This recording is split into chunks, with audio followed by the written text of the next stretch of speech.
पंजाबी कहानी वटांदरा, लिखारी खालिद फरहाद धाड़ीवाल, आवाज़ अजमल सिकंदरी। दिए वेख बिरा तेरे दा घर वस जाऊ, होर के चाहीदा है। ताई जनते ने ताजो नूं कहा, जो वेड़े दी एक नुकरे मंजी उत्ते गम दी मूरत बनी बैठी सी ते मंजी दी पवांदी पावे नाल लगी उस दी दुध वरीसी बालड़ी भुख वजों रिहाड़े पई हुई सी। ताई ने बालड़ी नूं कुछड़ चाया, अपने दुपट्टे दे पल्ले नाल ओदा मूँह नक पूजिया ते फिर ओनू ताजो दी झोली विच पाउंदी होई बोली, लै फड़ दुध दे इनू। हंजू जो अज सवेर दे ताजो दियां अखियां विच पै तरदे सी वह पै। बालड़ी नूं चुप कराउंदी होई ਉਹ ਆਪ ਵਿਲਕ ਪਈ। ਅੱਖੀਆਂ ਵਿੱਚੋਂ ਵਗਦੇ ਹੰਝੂਆਂ ਤੋਂ ਪਰੇ ਕਿਧਰੇ ਮਨ ਦੇ ਪਾਤਾਲ ਵਿੱਚ ਲੱਗਦਾ ਸੀ ਕੋਈ ਦੁੱਖ ਹੈ, ਜਿਸ ਦਾ ਪਰਛਾਵਾਂ ਤਾਜੋ ਦੇ ਚਿਹਰੇ ਉੱਤੇ ਸਾਫ਼ ਵਿਖਾੜੀ ਦਿੰਦਾ ਸੀ। ਨਾ ਪਈ, ਇੰਜ ਤੇ ਨਹੀਂ ਸਰਨਾ। ਘਰ ਨਾਲ ਜੁੜਵੇਂ ਡੰਗਰਾਂ ਦੇ ਵਾੜੇ ਵੱਲ ਝਾਕਦਿਆਂ ਤਾਈ ਜਨਤੇ ਨੇ ਰੋਂਦੀ ਹੋਈ ਤਾਜੋ ਦੇ ਸਿਰ ਉੱਤੇ ਹੱਥ ਰੱਖ ਦਿੱਤਾ ਤੇ ਫਿਰ ਉਹਨੂੰ ਸਮਝਾਉਣ ਦੇ ਢੰਗ ਵਿੱਚ ਬੋਲੀ, ਇੰਜ ਤੈਨੂੰ ਖਸ਼ੂਮਤ ਲਾ ਕੇ ਬੈਠੀ ਹੋਈ ਨੂੰ ਬਿਰਾ ਤੇਰੇ ਜੇ ਵੇਖ ਲਿਆ ਤਾਂ। ਤਾਜੋ ਚੁੱਪ ਕਰ ਗਈ। ਜੱਟ ਰੋ ਲੈਣ ਨਾਲ ਮਨ ਉਹਦਾ ਹੌਲਾ ਹੋ ਗਿਆ ਜਾਪਦਾ ਸੀ, ਜਾਂ ਫਿਰ ਤਾਈ ਜਨਤੇ ਦੀ ਅਧੋਰਾਣੀ ਗੱਲ ਦਾ ਕੋਈ ਅਸਰ ਹੋਇਆ ਲੱਗਦਾ ਸੀ। ਦੁੱਧ ਪੀ ਲੈਣ ਮਗਰੋਂ ਉਸ ਦੀ ਬਾਲੜੀ ਵੀ ਹੁਣ ਵਿਹੜੇ ਵਿੱਚ ਮੁੜ ਖੇਡਣ ਲੱਗ ਪਈ ਸੀ। ਤਾਈ ਜਨਤੇ ਨੇ ਬਾਂਹ ਤੋਂ ਫੜ ਕੇ ਖੜਾ ਕਰਦੇ ਹੋਏ ਤਾਜੋ ਨੂੰ ਹੱਥ ਮੂੰਹ ਧੋ ਲੀੜਾ ਲੱਤਾ ਬਦਲਣ ਦਾ ਕਿਹਾ ਕਿ ਅੱਜ ਕੁਝ ਲੋਕ ਇੱਥੇ ਪ੍ਰਾਹੁਣੇ ਆਉਣ ਵਾਲੇ ਸਨ। ਤਾਜੋ ਦਾ ਇਹ ਪੇਕਾ ਘਰ ਸੀ। ਮਾਪੇ ਤਦ ਹੀ ਪੇਕੇ ਖਵਾਉਂਦੇ ਨੇ ਜਦੋਂ ਸਹੁਰੇ ਵੀ ਹੋਣ ਕਿਧਰੇ, ਪਰ ਤਾਜੋ ਦੇ ਸਹੁਰੇ ਸਾਲ ਕੁ ਹੋਇਆ ਛੁੱਟ ਗਏ ਹੋਏ ਸੀ। ਛੁੱਟੇ ਕੇ ਸਨ, ਆਪ ਛੁਡਵਾਏ ਗਏ ਸੀ ਆਪਣੀ ਲੋੜ ਮੁਜਬ। ਉਹਦੀ ਭਰਜਾਈ ਵੱਲ ਪਲੇਠੀ ਦਾ ਬਾਲ ਹੋਣ ਵਾਲਾ ਸੀ ਜਦੋਂ ਆਪਣੀ ਬਾਲੜੀ ਨਾਲ ਉਹ ਇੱਥੇ ਆਈ ਸੀ। ਪੇਕੇ ਘਰ ਦੀਆਂ ਖੁਸ਼ੀਆਂ ਵਿੱਚ ਸ਼ਾਮਲ ਹੋਣ ਆਈ ਇੱਥੋਂ ਦੀ ਹੋ ਕੇ ਰਹਿ ਗਈ ਸੀ, ਪਰਤ ਕੇ ਜਾ ਹੀ ਨਹੀਂ ਸਕੀ ਸੀ। ਖੁਸ਼ੀ ਦਾ ਦਿਹਾੜ ਉਡੀਕਦੀ ਤਾਜੋ ਨੂੰ ਕੀ ਪਤਾ ਸੀ ਕਿ ਦੁੱਖ ਦਿਗਾਣੇ ਆਉਂਦਾ ਪਿਆ ਏ। ਮੁਰਦਾ ਬਾਲ ਨੂੰ ਜਨਮ ਦੇਣ ਪਿੱਛੋਂ ਉਹਦੀ ਭਰਜਾਈ ਪੂਰੀ ਹੋ ਗਈ ਸੀ। ਆਪਣਾ ਛੇਕੜਲਾ ਸਾਹ ਉਹਨੇ ਰਾਤ ਗਏ ਇਸ ਪਿੰਡ ਦੀ ਦਾਈ ਦੇ ਹੱਥਾਂ ਵਿੱਚ ਲਿਆ ਸੀ। ਸਵੇਰੇ ਉਹ ਵਿਹੜਾ ਜਿੱਥੇ ਚਾਵਾਂ ਦੇ ਮੂਹਰੇ ਡਾਏ ਜਾਣੇ ਸਨ, ਉੱਥੇ ਗਮ ਦੀ ਫੂੜੀ ਵਿੱਚ ਗਈ ਸੀ ਤੇ ਇੱਕ ਬਾਲਕ ਦੇ ਜੰਮਣ ਦੀ ਵਧਾਈ ਕਬੂਲਣ ਦੀ ਥਾਂ ਇਕੱਠੀਆਂ ਦੋ ਮੌਤਾਂ ਦਾ ਸੋਗ ਮਨਾਉਣਾ ਪੈ ਗਿਆ ਸੀ ਉਹਨਾਂ ਨੂੰ। ਫੂੜੀ ਚੁੱਕੇ ਜਾਣ ਪਿੱਛੋਂ ਤਾਜੋ ਦੇ ਸਹੁਰਿਆਂ ਉਹਨੂੰ ਜਦੋਂ ਨਾਲ ਲੈ ਜਾਣ ਦੀ ਗੱਲ ਕੀਤੀ ਤਾਂ ਅੱਗੋਂ ਮਰਨ ਵਾਲੀ ਜਿਉਂਦੀ ਰਹਿੰਦੀ ਤਾਂ ਵੀ ਇਹਨੇ ਚਿੜੀਏ ਤੀਕ ਤੇ ਰਹਿਣਾ ਹੀ ਸੀ। ਥੋੜ੍ਹੇ ਦਿਨ ਹੋਰ ਰਹਿ ਲੈ, ਫਿਰ ਅਸੀਂ ਆਪੇ ਛੱਡ ਆਵਾਂਗੇ ਦਾ ਵਲਦਾ ਮਿਲਿਆ। ਛੱਡ ਕੇ ਆਉਣ ਵਾਲਾ ਦਿਨ ਕੋਈ ਆਉਣਾ ਸੀ, ਨਾ ਆਇਆ ਤੇ ਉਧਰੋਂ ਕਈ ਫੇਰੇ ਗੱਤੇ ਉਹਨਾਂ, ਪਰ ਹਰ ਵਾਰ ਖਾਲੀ ਹੀ ਮੁੜੇ। ਉਹਦਾ ਬਿਰਾ ਫੱਜਾ ਟੀਰਾ ਹਰ ਵਾਰ ਮੋਹਲਤ ਮੰਗ ਲੈਂਦਾ ਸੀ। ਉਹ ਕੋਈ ਨਾ ਕੋਈ ਉਜ਼ਰ ਬਹਾਨਾ ਘੜ ਲੈਂਦਾ ਤੇ ਟਾਲ ਮਟੋਲ ਹੀ ਕਰਦਾ ਰਿਹਾ। ਅੱਕਿਆਂ ਹੋਇਆਂ ਤਾਜੋ ਦੇ ਸਹੁਰਿਆਂ ਫੱਜੇ ਕਿਆਂ ਦੇ ਬੂਹੇ ਭਰਿਆ ਲਿਆ ਬਿਠਾਈ ਤੇ ਫੱਜਾ ਜੋ ਪਹਿਲੋਂ ਹੀ ਪੱਜ ਬਲਦਾ ਸੀ ਇਸ ਭਰਿਆ ਤੋਂ ਵੱਟ ਖਾ ਗਿਆ। ਅਖੇ ਭੰਡ ਨਹੀਂ ਨੇ ਦਿੱਤਾ ਸਾਨੂੰ ਭਰਿਆ ਲਿਆ ਕੇ, ਅਸੀਂ ਟੋਰਨ ਤੋਂ ਇਨਕਾਰੀ ਸਾਂ ਭਲਾ। ਬੁਰਿਆਂ ਹੀ ਬਣਾਇਆ ਨੇ ਤਾਂ ਚਲੋ ਅਸੀਂ ਬੁਰੇ ਹੀ ਸਹੀ, ਜਾਓ ਵਗ ਜਾਓ, ਅਸਾਂ ਨਹੀਂ ਗਲਣੀ ਕੁੜੀ। ਫੱਜਾ ਤਿੜ ਗਿਆ ਤੇ ਉਹ ਵੀ ਤਣ ਗਏ ਤੇ ਫਿਰ ਦੋਨਾਂ ਪਾਸਿਆਂ ਦੇ ਅਕੜਾ ਨਾਲ ਕੁਝ ਟੁੱਟਣਾ ਹੀ ਸੀ। ਤਾਜੋ ਦਾ ਰਿਸ਼ਤਾ ਟੁੱਟ ਗਿਆ ਤੇ ਉਹਨੂੰ ਤਲਾਕ ਹੋ ਗਈ। ਉਹ ਭਾਵੇਂ ਇਹ ਨਹੀਂ ਚਾਹੁੰਦੀ ਸੀ ਤੇ ਇਹ ਉਹਦੀ ਮਰਜ਼ੀ ਦੇ ਖਿਲਾਫ ਹੋਇਆ ਸੀ। ਜਦੋਂ ਅਜੇ ਤਲਾਕ ਨਹੀਂ ਸੀ ਹੋਈ, ਤਾਜੋ ਜੋ ਸੋਚਦੀ ਕਿ ਆਪ ਮੁਹਾਰੀ ਸਹੁਰੇ ਚਲੀ ਜਾਏ, ਪਰ ਇਸ ਦੇ ਸਿੱਟੇ ਤੋਂ ਡਰ ਜਾਂਦੀ। ਘਰ ਵਾਲਿਆਂ ਦੀ ਮਨਸ਼ਾ ਦੇ ਵਿਰੁੱਧ ਆਪ ਹੁਦਰੀ ਕਰਨ ਦਾ ਮਤਲਬ ਸੀ ਸਦਾ ਲਈ ਪੇਕੇ ਘਰ ਤੋਂ ਛੁੱਟੀ ਤੇ ਪੇਕੇ ਘਰ ਨਾਲ ਮੁਹੱਬਤ ਤਾਂ ਖਬਰੇ ਹਰ ਔਰਤ ਦੀ ਮਿੱਟੀ ਵਿੱਚ ਰਚੀ ਹੁੰਦੀ ਏ। ਜਿਉਂਦੇ ਜੀ ਕੋਈ ਵੀ ਔਰਤ ਪੇਕੇ ਘਰ ਨਾਲੋਂ ਟੁੱਟਣਾ ਨਹੀਂ ਚਾਹੁੰਦੀ। ਇਹ ਭੋ ਤੇ ਮੋਹ ਤਾਜੋ ਦਾ ਰਾਹ ਡੱਕ ਖਲੋਂਦੇ। ਨਾਲੇ ਪੇਕੇ ਕੰਡ ਤੇ ਨਾ ਹੋਣ ਤਾਂ ਸਹੁਰੇ ਘਰ ਵੀ ਕਿਹੜੀ ਕਦਰ ਹੁੰਦੀ ਏ ਤੀਵੀਂ ਦੀ। ਇਹ ਸੋਚ ਤਾਜੋ ਨੂੰ ਹਮੇਸ਼ਾ ਵਰਜ ਦਿੰਦੀ। ਤਾਜੋ ਤੇ ਉਹਦੇ ਭਰਾ ਫੱਜੇ ਦਾ ਵਿਆਹ 2.5 ਵਰ੍ਹੇ ਪਹਿਲੋਂ ਇਕੱਠਾ ਹੀ ਹੋਇਆ ਸੀ ਇੱਕੋ ਘਰ, ਤੇ ਬੜੀ ਔਖਤ ਨਾਲ ਹੋਈ ਸੀ ਇਹ ਕੁੜਮਾਈ। ਤਾਜੋ ਲਈ ਰਿਸ਼ਤਿਆਂ ਦੀ ਕੋਈ ਥੋੜ ਨਹੀਂ ਸੀ। ਰਿਸ਼ਤੇ ਦੀ ਘਾਟ ਬਸ ਉਹਦੇ ਬਿਰਾ ਫੱਜੇ ਟੀਰੇ ਲਈ ਸੀ। ਉਹਦੀਆਂ ਅੱਖੀ ਚੁਣੀਆਂ ਸਨ, ਨਾਲੇ ਉਹ ਇੱਕ ਅੱਖੋਂ ਟੀਰਾ ਵੀ ਸੀ। ਲੋਕ ਉਹਨੂੰ ਜ਼ਰਾ ਅੱਖ ਪਲੰਗਾ ਕੇ ਵੇਖਣ ਪਰੋਂ ਫੱਜਾ ਟੀਰਾ ਆਖਦੇ ਸਨ। ਇਸ ਬੱਜ ਤੋਂ ਛੁੱਟ ਉਹਦਾ ਇੱਕ ਵਸਬ ਹਉਛਾ ਹੋਣ ਤੇ ਸੁਭਾਅ ਆਪਣੇ ਦਾ ਕੌੜਾਪਨ ਵੀ ਸੀ। ਐਬਾਂ ਦੀ ਟੋਹ ਵਿੱਚ ਰਹਿਣ ਵਾਲੇ ਸ਼ਰੀਕੇ ਲਈ ਇੰਨਾ ਕੁਝ ਹੀ ਕਾਫੀ ਸੀ। ਇਸ ਹਾਲ ਕੋਈ ਰਿਸ਼ਤਾ ਮਿਲਣਾ ਔਖਾ ਸੀ ਕਿ ਅੱਖੀ ਡਿੱਠਾ ਥੁੱਕ ਕੌਣ ਚੱਟੇ, ਪਰ ਜੇ ਕੋਈ ਆ ਹੀ ਜਾਂਦਾ ਤਾਂ ਸ਼ਰੀਕ ਬਾਨ ਮਾਰ ਦਿੰਦੇ। ਫੱਜੇ ਦਾ ਰਿਸ਼ਤਾ ਭਾਲਦਿਆਂ ਤਾਜੋ ਲਈ ਵੀ ਇਸੇ ਗੇੜ ਕਈ ਰਿਸ਼ਤੇ ਆਏ, ਜਿਹੜੇ ਮਾਕੂਲ ਵੀ ਸਨ ਪਰ ਰੱਦੇ ਗਏ, ਸਿਰਫ ਇਸੇ ਕਾਰਨ ਕਿ ਤਾਜੋ ਦੀ ਅਜੇ ਵਾਰੀ ਨਹੀਂ ਸੀ। ਫੱਜਾ ਕਿਉਂ ਜੋ ਵੱਡਾ ਸੀ ਤੇ ਘਰ ਵਾਲੇ ਪਹਿਲੇ ਉਹਦਾ ਵਿਆਹ ਹੀ ਕਰਨਾ ਚਾਹੁੰਦੇ ਸਨ। ਮਰਿਆਦਾ ਦੇ ਉਲਟ ਆਪਣੀ ਵਾਰੀ ਤੋਂ ਪਹਿਲੇ ਤਾਜੋ ਦਾ ਵਿਆਹ ਇੱਕ ਅਚਰਜ ਗੱਲ ਹੁੰਦੀ। ਲੋਕ ਉਹਦੀ ਪਵਿੱਤਰਤਾ ਉੱਤੇ ਸ਼ੱਕ ਕਰਦੇ। ਪਿੰਡਾਂ ਵਿੱਚ ਅਜਿਹਾ ਵਿਆਹ ਉਸ ਕੁੜੀ ਦਾ ਕੀਤਾ ਜਾਂਦਾ ਹੈ ਜਿਹਦੇ ਤੋਂ ਮਾਪਿਆਂ ਦੀ ਪੱਗ ਨੂੰ ਦਾਗ ਲੱਗਣ ਦਾ ਖੌਫ ਹੋਵੇ। ਉਹਦੇ ਮਾਪਿਆਂ ਨੂੰ ਤਾਜੋ ਤੋਂ ਅਜਿਹਾ ਕੋਈ ਖਤਰਾ ਨਹੀਂ ਸੀ। ਉਹ ਨਚਿੰਤ ਸਨ।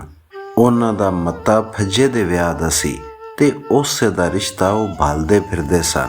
ਗੱਲ ਹਮੇਸ਼ਾ ਕੁੜੀ ਵਾਲਿਆਂ ਪਾਸੋਂ ਰਹਿ ਜਾਂਦੀ ਸੀ। ਉਹ ਆ ਕੇ ਵੇਖਦੇ ਤੇ ਵੇਖ ਕੇ ਚਲੇ ਜਾਂਦੇ। ਪਿੱਛੋਂ ਕੁਝ ਦਿਨਾਂ ਬਾਅਦ ਨਾਂ ਵਿੱਚ ਜਵਾਬ ਆ ਜਾਂਦਾ। ਕਈ ਲੋਕਾਂ ਨੂੰ ਫੱਜਾ ਪਸੰਦ ਨਾ ਹੁੰਦਾ ਤੇ ਬਾਜ਼ ਥਾਂ ਸ਼ਰੀਕ ਬਾਨ ਮਾਰ ਦਿੰਦੇ। ਇੱਕ ਦੋ ਵਾਰ ਜਦੋਂ ਮੰਗੇਵਾ ਹੁੰਦਾ ਰਹਿ ਗਿਆ ਤਾਂ ਫੱਜੇ ਨੇ ਕੁੜੀਜ ਕੇ ਗਲੀ ਮਹੱਲੇ ਨੂੰ ਗਾਲ ਮੰਦਾ ਚਾ ਕੀਤਾ। ਕਿਸੇ ਨੇ ਕੁੜੀ ਦੇਣੀ ਹੈ ਆਪਣੀ ਤਾਂ ਸਿੱਧੀ ਤਰ੍ਹਾਂ ਗੱਲ ਕਰੇ। ਉਹ ਵਿਹੜੇ ਵਿੱਚ ਖੜਾ ਕਿੰਨੀ ਦੇਰ ਹੱਬੇ ਤੱਬੇ ਬੋਲਦਾ ਰਿਹਾ। ਉਹਨੂੰ ਉੱਚੀ ਬੋਲਦਾ ਵੇਖ ਕੇ ਆਂਢ ਗਵਾਂਢ ਆਣ ਇਕੱਠਾ ਹੋਇਆ ਸੀ। ਅਖੇ ਕਿਸੇ ਨੂੰ ਤੇਰਾ ਸਾੜਾ ਏ ਬੀਬਾ, ਲੋਕਾਂ ਨੇ ਤੇਰੇ ਮਰਲੇ ਸਾਹਮਣੇ ਨੇ ਭਲਾ। ਡਿੱਗਾ ਖੋਤੇ ਤੂੰ ਗੁੱਸਾ ਘੁਮਿਆਰ ਉੱਤੇ। ਫੱਜੇ ਦੇ ਚੁੱਪ ਹੋਣ ਸਾਰੀ ਬੁੜਬੁੜ ਕਰਦੀ ਇਹ ਭੀੜ ਖਿੰਡ ਗਈ ਸੀ। ਇਸ ਗਾਲ ਮੰਦੇ ਪਿੱਛੋਂ ਸਾਕ ਮਿਲਣ ਦੀ ਰਹੀ ਸਹੀ ਆਸ ਵੀ ਮੁੱਕ ਗਈ ਤੇ ਫੱਜੇ ਕਿਆਂ ਰਿਸ਼ਤੇ ਭਾਲਣੇ ਛੱਡ ਦਿੱਤੇ। ਓੜਕ ਕੋਈ ਪੁੱਗਦਾ ਤਾਂ ਹੈ ਨਹੀਂ ਸੀ। ਫੱਜੇ ਦੇ ਸਾਰੇ ਹਣੀ ਜਦੋਂ ਬਾਲਾਂ ਦੇ ਪਿਓ ਬਣ ਗਏ ਤਾਂ ਉਸ ਘਰ ਵਾਲਿਆਂ ਨੂੰ ਕਹਿਣਾ ਸ਼ੁਰੂ ਕਰ ਦਿੱਤਾ, ਮੈਂ ਤੇ ਆਖਦਾ ਕਿਧਰੇ ਆ ਢੇਰੀ ਉਤਰ ਹੀ ਨਾ ਜਾਊ। ਇਸ ਚੇਤਾਵਨੀ ਦਾ ਇਹ ਅਸਰ ਹੋਇਆ ਕਿ ਤਾਜੋ ਦੇ ਵੱਟੇ ਵਿੱਚ ਫੱਜੇ ਦਾ ਰਿਸ਼ਤਾ ਢੂੰਡਿਆ ਜਾਣ ਲੱਗਿਆ, ਜੋ ਛੇਤੀ ਮਿਲ ਗਿਆ। ਕਿਸੇ ਨੇ ਚੁੰਨੇ ਤੇ ਟੀਰੇ ਨੂੰ ਕੁੜੀ ਦਾ ਸਾਕ ਦਿੱਤਾ ਸੀ ਤਾਂ ਬਦਲੇ ਵਿੱਚ ਆਪਣੇ ਉਧੱਕੜ ਤੇ ਥੱਥੇ ਲਈ ਤਾਜੋ ਦਾ ਰਿਸ਼ਤਾ ਲਿਆ ਵੀ ਸੀ। ਆਪਣੇ ਵੱਲੋਂ ਦੋਵੇਂ ਧਿਰਾਂ ਸਾਵੀਆਂ ਰਹੀਆਂ ਸਨ ਤੇ ਕਸਰ ਤਾਜੋ ਨੂੰ ਜਾਂ ਉਹਦੀ ਹੋਣ ਵਾਲੀ ਭਰਜਾਈ ਨੂੰ ਲੱਗੀ ਸੀ। ਤਾਜੋ ਨੂੰ ਜਦੋਂ ਉਹਦੇ ਵਰ ਬਾਰੇ ਦੱਸਿਆ ਗਿਆ ਕਿ ਮੁੰਡਾ ਜਰੀ ਗੱਲ ਲਮਕਾ ਕੇ ਕਰਦਾ ਏ ਤਾਂ ਉਹ ਮਨ ਹੀ ਮਨ ਵਿੱਚ ਬੜਾ ਝੁਰੀ। ਕੁੰਝ ਕੁੜੀਆਂ ਦਾ ਇੱਕ ਗਾਉਣ ਜਿਹੜਾ ਉਹਨੇ ਕਈ ਵਾਰ ਗਾਇਆ ਸੀ ਉਹਨੂੰ ਵਾਰ-ਵਾਰ ਚੇਤੇ ਆਉਂਦਾ। ਇੱਕ ਕਿਆਰੇ ਕੇਸਰ ਗੜਿਆ ਦੂਏ ਕਿਆਰੇ ਲਈਆਂ, ਬਾਬਲ ਵੇ ਵਰ ਐਸਾ ਦੇਵੀਂ ਰੀਸ ਕਰੇ ਸੰਸਈਆਂ। ਤਾਜੋ ਦੇ ਹਿਰਦੇ ਵਿੱਚ ਪੀੜ ਛਿੜ ਪੈਂਦੀ ਤੇ ਉਹਦਾ ਜੀ ਕਰਦਾ ਉਹ ਹੁਣ ਇੰਜ ਕੂਕਾਂ ਮਾਰੇ, ਇੱਕ ਕਿਆਰੇ ਥੋਰ ਉਗਿਆ ਦੂਏ ਕਿਆਰੇ ਭਖੜਾ, ਆਓ ਸਈਓ ਰਲ ਤਾਨੇ ਮਾਰੋ ਵਰ ਮਿਲਿਆ ਮੈਨੂੰ ਥਥੜਾ। ਉਸ ਨੇ ਹਮੇਸ਼ਾ ਆਪਣੀਆਂ ਸੱਜ ਵਿਆਹੀਆਂ ਸਹੇਲੀਆਂ ਨੂੰ ਉਹਨਾਂ ਦੇ ਖਾਨਦਾਂ ਬਾਰੇ ਮਜ਼ਾਕ ਕੀਤੇ ਸੀ। ਉਹਨਾਂ ਨੂੰ ਚੂੰਬੜਾਂ ਲਾਈਆਂ ਸਨ ਤੇ ਆਪਣੇ ਲਈ ਸਦਾ ਇੱਕ ਚੰਗੇ ਵਰ ਦੀ ਆਸ ਕੀਤੀ ਸੀ, ਕਿਸੇ ਵੀ ਬੱਜ ਤੋਂ ਪਾਕ ਵਰ ਦੀ। ਇੱਕ ਅਜਿਹਾ ਵਰ ਜਿਹਦੇ ਉੱਤੇ ਸਖੀਆਂ ਵਿੱਚ ਮਾਣ ਕੀਤਾ ਜਾ ਸਕੇ। ਤਾਜੋ ਨੂੰ ਯੂਸਫ ਜ਼ੁਲੈਖਾ ਕਿਸੇ ਵਿੱਚੋਂ ਦਰਸ਼ਨ ਸਮੇਂ ਤਰੀਮਤਾਂ ਦਾ ਸੇਬ ਦੀ ਥਾਂ ਆਪਣੀਆਂ ਉਂਗਲੀਆਂ ਵੱਢ ਲੈਣ ਵਾਲਾ ਵਾਕਿਆ ਯਾਦ ਆਉਂਦਾ। ਸੁੱਧ ਬੁੱਧ ਗਵਾ ਦੇਣ ਵਾਲਾ ਰੂਪ ਸਰੂਪ। ਤਾਜੋ ਚਾਹੁੰਦੀ ਸੀ ਕਿ ਉਹਦੀਆਂ ਸਹੇਲੀਆਂ ਵੀ ਜਦੋਂ ਉਹਦੇ ਸਿਰ ਦੇ ਸਾਈਂ ਨੂੰ ਵੇਖਣ ਤਾਂ ਆਪਣੀਆਂ ਉਂਗਲੀਆਂ ਦੰਦਾਂ ਹੇਠ ਦੇ ਲੈਣ ਤੇ ਉਹਨਾਂ ਦੀਆਂ ਜਿੱਬਾਂ ਕੁੰਗ ਹੋ ਜਾਣ, ਕੋਈ ਉਹਦੀ ਖਿੱਲੀ ਨਾ ਉਡਾ ਸਕੇ। ਤਾਜੋ ਦੀ ਜਾਚੇ ਉਹਦੀ ਖਾਲਾ ਦਾ ਮੁੰਡਾ ਹੀ ਇੱਕ ਅਜਿਹਾ ਵਰ ਸੀ। ਤਾਜੋ ਨੇ ਉਹਦੇ ਸੁਪਨੇ ਵੇਖੇ ਸਨ ਤੇ ਆਪਣੇ ਮਨ ਵਿੱਚ ਉਸ ਲਈ ਸਦਾ ਖਿੱਚ ਮਹਿਸੂਸ ਕੀਤੀ ਸੀ। ਤਾਜੋ ਦੇ ਇਹ ਸੁਪਨੇ ਪੂਰੇ ਹੋ ਸਕਦੇ ਸਨ ਜੇ ਵਿੱਚ ਵੱਟੇ ਸੱਟੇ ਵਾਲੀ ਉੜਚਣ ਨਾ ਪੈਂਦੀ। ਉਹਦੀ ਖਾਲਾ ਨੇ ਕਿੰਨਾ ਜ਼ੋਰ ਲਾਇਆ ਸੀ ਤਾਜੋ ਦੇ ਸਾਕ ਲਈ, ਪਰ ਘਰ ਵਾਲਿਆਂ ਦੀ ਦੇ ਵੀ ਦੋ ਲੈ ਵੀ ਲੋ ਵਾਲੀ ਜ਼ਿੱਦ ਆੜੇ ਆ ਗਈ ਸੀ। ਖਾਲਾ ਨੇ ਕਿਹਾ ਸੀ, ਨਾ ਬਈ, ਮੈਂ ਜੋ ਭਲਕ ਨੂੰ ਇਸ ਮੇਲ ਮੁਲਾਕਾਤ ਤੋਂ ਵੀ ਜਾਊਂਗੀ, 100 ਗੱਲਾਂ ਨਿਕਲ ਆਉਂਦੀਆਂ ਮਗਰੋਂ ਇਸ ਵੱਟੇ ਸੱਟੇ ਵਿੱਚ। ਤੇ ਅਖੀਰ ਉਸਨੇ ਫੱਜਾ ਮੇਰੀ ਕੁੜੀ ਦੇ ਹਾਣ ਨਹੀਂ, ਜੋੜ ਹੀ ਨਹੀਂ ਕੋਈ ਆਖ ਕੇ ਇਹ ਰਿਸ਼ਤੇ ਵਾਲੀ ਗੱਲ ਠੱਪ ਕਰ ਦਿੱਤੀ ਸੀ। ਵਿਆਹ ਪਿੱਛੋਂ ਦੋਨਾਂ ਪਾਸੇ ਨਨਾਣ ਭਰਜਾਈ ਦਾ ਰਿਸ਼ਤਾ ਹੋਣ ਪਰੋਂ ਜੋ ਗੱਲਾਂ ਨਿਕਲਣੀਆਂ ਚਾਹੀਦੀਆਂ ਸਨ ਉਹ ਨਹੀਂ ਨਿਕਲੀਆਂ ਸੀ। ਇਹ ਗੱਲਾਂ ਆਖਰ ਕਰਨੀਆਂ ਕਿਸ ਨੇ ਸਨ, ਤਾਜੋ ਨੇ ਜਾਂ ਉਹਦੀ ਭਰਜਾਈ ਨੇ? ਤਾਜੋ ਨੂੰ ਤੇ ਵਿਆਹ ਤੋਂ ਪਹਿਲੇ ਹੀ ਆਪਣੀ ਹੋਣ ਵਾਲੀ ਭਰਜਾਈ ਨਾਲ ਹਮਦਰਦੀ ਜਿਹੀ ਹੋ ਗਈ ਸੀ। ਵਿਆਹ ਤੋਂ ਬਾਅਦ ਉਹਦੀ ਭਰਜਾਈ ਦਾ ਵਰਤਾਰਾ ਵੀ ਉਹਦੇ ਨਾਲ ਸਖੀਆਂ ਸਹੇਲੀਆਂ ਵਾਲਾ ਹੀ ਰਿਹਾ ਸੀ, ਨਨਾਣ ਭਰਜਾਈ ਵਾਲਾ ਨਹੀਂ। ਇਹਦਾ ਕਾਰਨ ਸ਼ਾਇਦ ਦੋਨਾਂ ਦੇ ਦੁੱਖ ਦੀ ਸਾਂਝ ਸੀ। ਨਹੀਂ ਤੈਨੂੰ ਉਹਦੀ ਗੱਲ ਦੀ ਸਮਝ ਕਿਵੇਂ ਆਉਂਦੀ ਏ? ਤਤ ਤਾਜੋ ਮੁਕਲਾਵੇ ਤੇ ਜਦੋਂ ਇੱਕ ਸਹੇਲੀ ਨੇ ਉਹਦੇ ਖਾਣ ਦਾ ਸਾਂਗ ਲਾ ਕੇ ਕਿਹਾ ਸੀ ਤਾਂ ਉੱਥੇ ਮੌਜੂਦ ਸਾਰੀਆਂ ਹੀ ਕੁੜੀਆਂ ਤਾੜੀ ਮਾਰ ਕੇ ਹੱਸ ਪਈਆਂ ਸਨ। ਅਗਦੋਂ ਝੂਠ ਹੀ ਚੱਲ ਨਹੀਂ ਚੱਲ ਵੀ ਉਸ ਤੋਂ ਕਹਿ ਨਹੀਂ ਸੀ ਹੋਇਆ।